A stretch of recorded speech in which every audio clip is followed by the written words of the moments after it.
है आपके अपने इंग्लिश यूट्यूब प्लेटफॉर्म पे इंग्लिश विद विपुल सर में।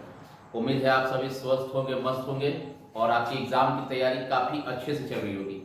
तो मैं विपुल सर, फैकल्टी ऑफ इंग्लिश, और आज आपके सामने जो मैंने ऑब्जेक्टिव का सीरीज स्टार्ट किया है मिशन 2025, उसका पार्ट 2 लेके आया हूँ। उम्मीद है आपने पिछले वीडियो यानी कि पार्ट 1 जो था ऑब्जेक्टिव का, उसको अच्छे से समझा होगा, उसको अच्छे से एंजॉय किया होगा। तो चलिए बिना देर किए शुरू करते हैं आज का अपना सेशन। काफ़ी शानदार सेशन आज भी होने वाला है और आप सबसे फिर से एक रिक्वेस्ट है, इसको शेयर कीजिए मैक्सिमम। मैंने बार बार कहा है कि मुझे बस आपका शेयर चाहिए, आपका प्यार चाहिए, तो काइंडली आप इसको शेयर करें। चैनल पर अगर नए हैं तो सब्सक्राइब कर दें, क्योंकि आपके एग्जाम तक ये सीरीज रुकने वाला नहीं है, लगातार आपके लिए सीरीज आता रहेगा। तो चलिए आगे बढ़ते हैं। देखिए आज का जो है आपका इंपॉर्टेंट ऑब्जेक्टिव है ना, उसमें सबसे फर्स्ट क्वेश्चन क्या है। देखिए नानू काका केम टू शी, उसके बाद क्या है, गैप है। देखिए नानू काका, ये नाम देख के ही आपको समझ में आ रहा होगा कि नानू काका कौन से चैप्टर का है। कमेंट कीजिए नानू काका कौन से चैप्टर का है। तो नानू काका का जो आपने बात की किसमें, अ पिंच ऑफ स्नफ में। किसमें बात हुआ है, अ पिंच ऑफ स्नफ। तो नानू काका केम यानी नानू काका आते हैं टू सी, सी मतलब क्या है, मिलना। वो किससे मिलने के लिए दिल्ली आए थे, है ना, दिल्ली आए थे, वो मालूम आपको। तो नानू काका केम टू सी, नैरेटर से मिलने आए थे, वेलफेयर मिनिस्टर कल्याण मंत्री से मिलने आए थे, हिज फ्रेंड अपने दोस्त से मिलने आए थे, या सिस्टर अपनी बहन से मिलने आए थे। तो वी हैव 4 ऑप्शन, 4 ऑप्शन है कि नानू काका दिल्ली जब आए थे तो किससे मिलने आए थे। तो नानू काका दिल्ली किससे मिलने आए थे, नैरेटर से यानी कि लेखक से, जो कि मनोहर मालगांवकर है, वेलफेयर मिनिस्टर कल्याण मंत्री से, दोस्त से, या फिर अपनी बहन से। चलिए फटाफट इसका आंसर कमेंट कीजिए। तो इसका जो करेक्ट आंसर है वो क्या है कि नानू काका दिल्ली किससे मिलने आए थे, मिनिस्टर से। और कौन सा मिनिस्टर, वेलफेयर मिनिस्टर। तो second one is the correct answer. तो अच्छे से समझ लीजिए कि नानू काका कहाँ आए थे, दिल्ली आए थे, और किस चीज से आए थे, बाय ट्रेन। और कौन से मौसम में आए थे, तो समर के सीजन में आए थे, ही केम इन द समर सीजन। तो नानू काका जब दिल्ली आए तो उनके आने का जो प्राइम मोटो था, प्राइम जो पर्पस था, वो पर्पस क्या था, वेलफेयर मिनिस्टर से मिलना, कल्याण मंत्री से मिलना। चलिए बढ़ते हैं सेकंड क्वेश्चन की तरफ। देखिए बेंजी, जैसे आपने देखा बेंजी, देखिए केवल आप आंसर पर ध्यान मत दीजिए, आप यहाँ पे समझिए कि जब एक कीवर्ड आता है तो उसके बाद रिकॉल कर लीजिए कि किस चैप्टर का है। तो बेंजी कौन से चैप्टर का है, जैसे नानू काका किसका था, पिंच ऑफ स्नफ। बेंजी कौन से चैप्टर में है, तो बेंजी आपके बुक के रेनबो पार्ट 2 के द अर्थ चैप्टर का कैरेक्टर किसका है, द अर्थ। देखिए क्वेश्चन क्या है, बेंजी मैरिड, बेंजी ने शादी किया, है ना, एट द एज ऑफ, मतलब बेंजी ने कितने साल की एज में शादी किया था। बेंजी का शादी किससे हुआ था, बताइए आप लोग, किससे हुआ था, फ्लोरेंस नाम की लड़की से। बेंजी का शादी किससे हुआ था, फ्लोरेंस नाम की लड़की से। और बेंजी कौन से चैप्टर में कैरेक्टर है अपना, द अर्थ। और द अर्थ के ऑथर कौन है, द अर्थ के ऑथर कौन है, एक बार बोलिए फटाफट सब लोग, यस, H.E. बेट्स, है ना। तो बेंजी का शादी कितने साल की एज में हुआ था, 12 इयर्स, 35 इयर्स, 40 इयर्स और 45 इयर्स। चलिए कमेंट कीजिए आंसर को जल्दी से। बेंजी का शादी कितने साल की एज में हुआ, we have 4 options, 12 years, 35 years, 40 year और 45 इयर्स। Yes correct. तो बेंजी का जो शादी है वो हुआ था कितना, at the age of 40। Benji का शादी 40 साल की उम्र में हुआ था, है ना, 40 साल का यंग था वो, हैंडसम था, आपको मालूम है, ठीक है। चलिए नेक्स्ट क्वेश्चन की ओर बढ़ते हैं, number 3। In heart at peace under an English heaven is from, मतलब ये जो लाइन दिया हुआ है ये कौन से पोएम का है, और to autumn, soldier, song of myself और फायरिंग। अब देखिए क्या इसे पकड़ेंगे, कौन सा कीवर्ड है, in heart at peace under English. देखिए आप इंग्लिश जो है ये आपका कीवर्ड है, क्योंकि आपके रेनबो में जो 10 पोएम्स है, 10 कविता है, 10 कविता में एक ही कविता है जिसमें इंग्लिश वर्ड आया है, और कौन सा है, इंग्लिश और इंग्लैंड, है ना, किसमें, yes very good, the soldier. यानी कि in heart at peace under English heaven ये कौन सा पोएम का है, द सोल्जर पोएम का है। तो आपका कौन सा पोएम है, द सोल्जर। इसमें कीवर्ड क्या है, इंग्लिश। याद है इंग्लिश और इंग्लैंड, इंग्लिश और इंग्लैंड ये दोनों वर्ड कौन से पोएम का है, द सोल्जर पोएम का, इसको ध्यान रखना है। और द सोल्जर का पोएट कौन है, रूपर्ट ब्रूक। और द सोल्जर किस टाइप का पोएम है, तो ये एक सोनेट है, क्या है, एक सोनेट है। अब देखिए क्या है, hoping to cease not till death is from, यहां पे एक पोएम का लाइन दिया हुआ है, hoping to cease not till death, मतलब मौत तक नहीं रुकेगी, सीज तो क्या, स्टॉप होना, रुकना। तो मौत तक नहीं रुकूंगा, ये कौन से पोएम का लाइन है। अब देखिए सबसे पहले तो क्या देखिए, fire him, mystery cat, now the lips are falling fast और सॉन्ग ऑफ माई सेल्फ, तो hoping to cease not till death. अब देखिए मान लो कंफ्यूजन हो रहा है आपको, तो कैसे किसमें नहीं है उसको तो श्योर कर सकते हैं आप। हमेशा मैंने क्या सीखा कि आंसर्स को आउट करने की कोशिश, कौन सा आंसर बाहर जाएगा। तो देखिए इसमें सबसे पहले अगर आपने मिस्ट्री कैट पढ़ा होगा तो मिस्ट्री कैट में कहीं भी मरने उड़ने की बात कहीं नहीं है, तो मिस्ट्री कैट का ऑप्शन बाहर। उसका देखिए क्या है, फायर रिंग। फायर रिंग में आपने देखा कि उसमें आग का बात है, उसके बेटे का बात है, कहीं नहीं कहा कि हम मरने तक नहीं रुकेंगे, ऐसा कोई बात उसने नहीं कहा है, तो फायर रिंग भी खत्म है।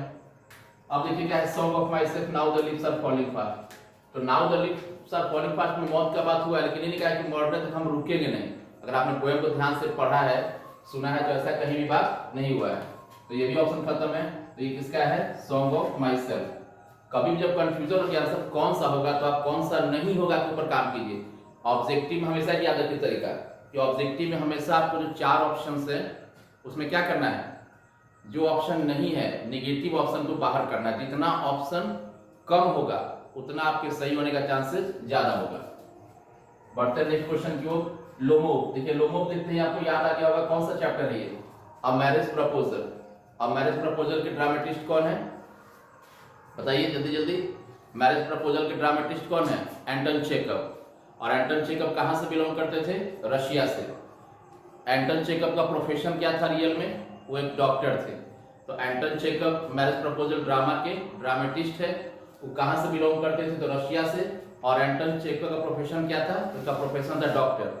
और मैरिज प्रपोजल 1 एक्ट प्ले है, याद रखिएगा कि मैरिज प्रपोजल क्या है, 1 एक्ट प्ले है और ये कॉमेडी बेस्ड ड्रामा है, कॉमेडी है ये।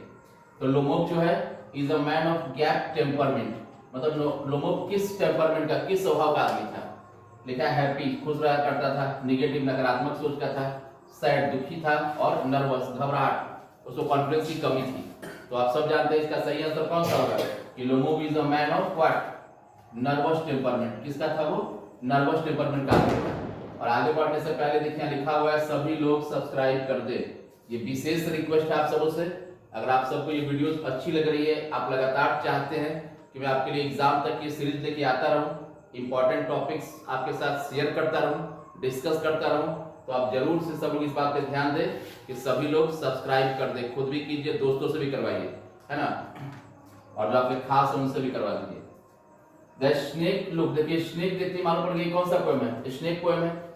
The snake looked at the speaker, सांप ने स्पीकर को देखा, गैप दिया हुआ, कैसे देखा, हैप्पीली, खुशी खुशी, कंफ्यूजिंगली, थोड़ा सा घबरा कर, कंफ्यूजन कौन है क्या है भाई, वैगली, हल्के रूप से, आंशिक सैड उदासी के साथ। अब देखो सांप का तो 2 चीज ऐसे क्लियर है कि ना हैप्पी होगा ना सैड होगा।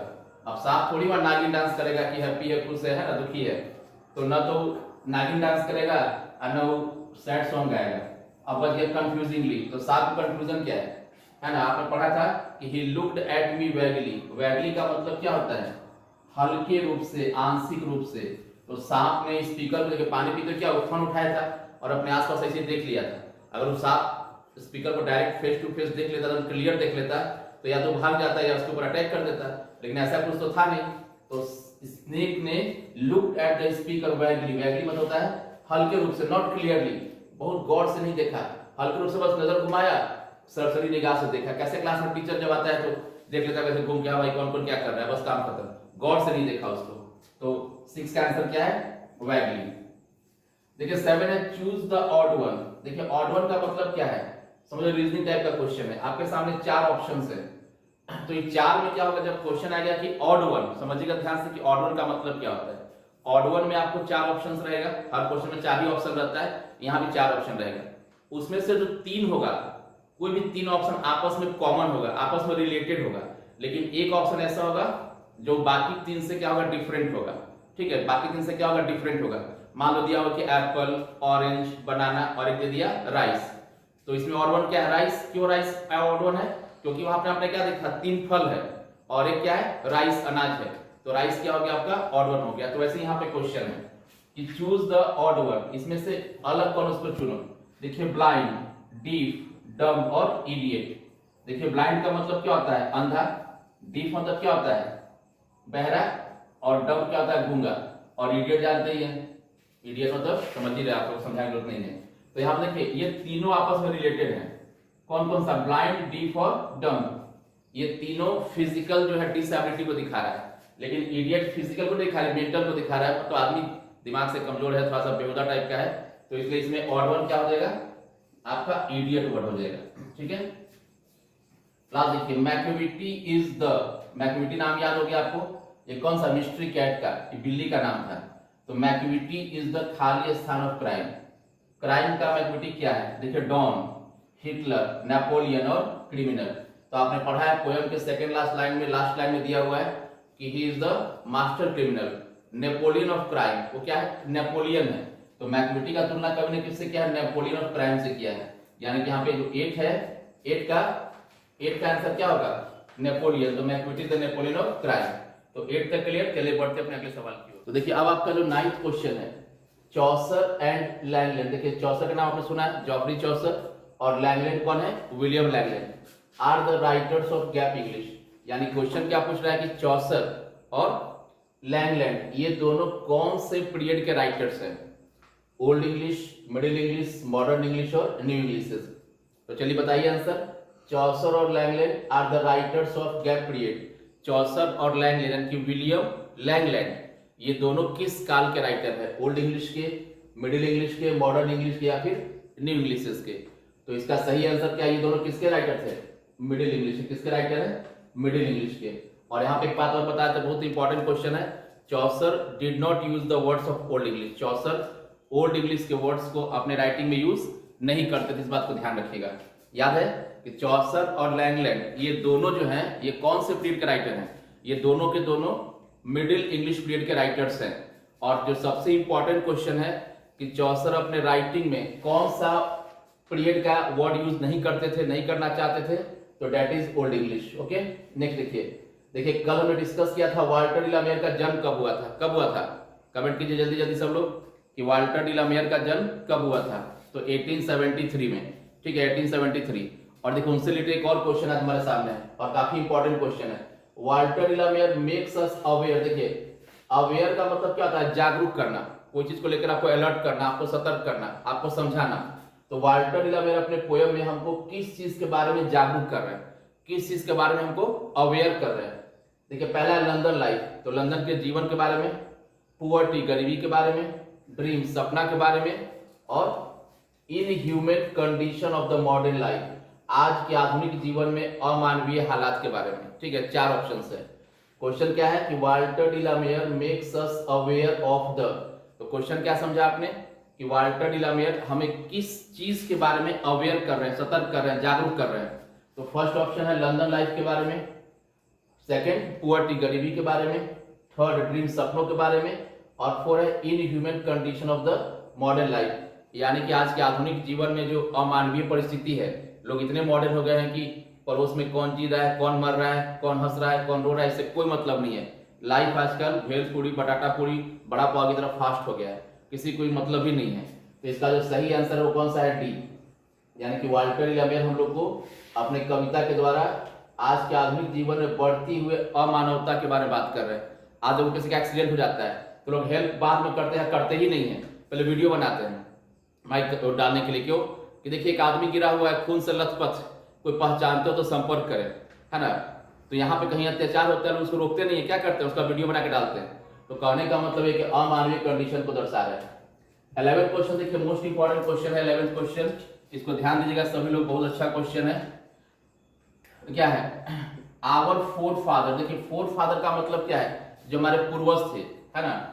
डिड नॉट, हमारे फोर फादर है, पूर्वजों ने डिड नॉट इन्वेंट, उन लोगों ने आविष्कार नहीं किया किसका, मशीनरी का, मशीन का। क्योंकि समझ रहे मशीन, जैसे आज वॉशिंग मशीन है, मिक्सर ग्राइंडर है, बहुत सारा मशीन आपके सामने है, आपका बाइक है ना, कार है, सब कुछ तो आपका मशीन ही है, एसी है, डीसी है, सब कुछ। तो देखिए आवर फोर फादर्स यानी कि हमारे पूर्वजों ने डिड नॉट इन्वेंट मशीनरी, लोग मशीनरी का खोज नहीं किया। क्योंकि मतलब हमारे पूर्वज मशीन के दीवाने नहीं थे, मशीन का खोज क्यों नहीं करने पे दीवाने थे, उसका कारण क्या है। देखिए 4 ऑप्शन है। They knew we would become slaves. देखिए वो जानते थे, नो का न्यू है, वो जानते थे क्या, वी वुड बिकम स्लेव्स, हम सब गुलाम बन जाएंगे। देखिए स्लेव्स का मतलब क्या होता है, गुलाम। वो जानते थे कि अगर मशीन का आविष्कार हो गया तो हम लोग क्या बन जाएंगे, उसके गुलाम बन जाएंगे। दूसरा क्या है, they knew we would be happy. वो जानते थे कि हम लोग मशीन का आविष्कार अगर नहीं करेंगे तो हम लोग खुश हो जाएंगे इस बात से। दे वर जेलस ऑफ अस, जेलस मतलब जलनशील, कि हमारे पूर्वज हमसे जलनशील थे, जलते थे इसीलिए। और फोर है they did not like to see us, उनको नहीं पसंद था हमको देखते हुए किसमें, कंफर्ट जोन, मतलब आराम से, कि हम लोग आराम से कोई चीज कर रहे हैं, रिलैक्स हैं ये। तो आपको क्या लगता है चारों में कौन सा आंसर सही होना चाहिए? कि वो लोग जानते थे कि हम लोग मशीन का निर्माण होगा तो हमारे आने वाले पीढ़ी गुलाम बन जाएगी, वो लोग खुश होगी इस कारण नहीं किए, वो लोग हमसे जलते थे, या फिर वो हमको आराम से देखना पसंद नहीं करते थे। तो इसका सही आंसर कौन सा?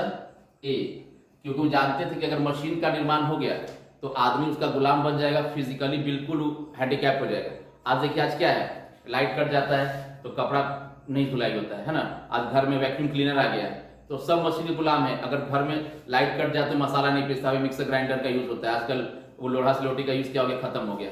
तो हमारे पूर्वज तो हमसे जलते थे, उनको कोई दिक्कत था, वो जानते थे कि अगर आदमी मशीन का गुलाम बन जाएगा तो वो क्या करेगा, फिजिकली कोई काम नहीं करेगा। आज देखिए कितना बीमारी है, कोई यहाँ बेल्ट लगा रखा है, कोई इधर बेल्ट लगा रखा है ना। तो सब लोग परेशान है बिकॉज आज फिजिकल वर्क हम लोग नहीं करते हैं। और लास्ट क्वेश्चन है आज का, देखिए गैप ट्रेवल्ड, खाली स्थान में यात्रा किया फ्री, मुफ्त में, विथ नानू काका। नानू काका के साथ कौन सा चीज फ्री में यात्रा किया? नैरेटर ने यात्रा किया, सेकंड क्लास ने, किटेन ने और थर्ड क्लास ने। अब देखिए इसमें जो सबसे पहले दो आंसर आउट होगा, कौन सा आंसर आउट होगा? पहले आप लोग कमेंट कीजिए कि खाली स्थान ट्रेवल किया फ्री विथ नानू काका। नानू काका के साथ कौन सा चीज फ्री में ट्रेवल किया? तो आप सब जानते हैं इसका सही आंसर क्या होगा, किटेन। क्या होगा? किटेन, बिल्ली का बच्चा उनके साथ फ्री में आया था। तो देखिए सेकंड क्लास थर्ड क्लास तो बॉगी का नाम है, थोड़ी तो साथ में रहता ही, थोड़ी फ्री ट्रेवल करता है। नरेटर तो वहां पे गया था उसको रिसीव करने, तो आंसर क्या हो गया, किटेन। और देखिए फिर से सभी लोग सब्सक्राइब कर दे, बार बार रिक्वेस्ट कर रहे हैं, तो इस रिक्वेस्ट पे आप ध्यान दीजिए। तो चलिए बहुत बहुत धन्यवाद, आपने इस सेशन को शेयर किया, आपने इसको देखा अच्छे से, कुछ सीखा मुझे पूरा उम्मीद है। तो चलिए हम लोग फिर कल मिलेंगे एक नए वीडियो के साथ, काफी इंपॉर्टेंट क्वेश्चन के साथ। Thank you for watching.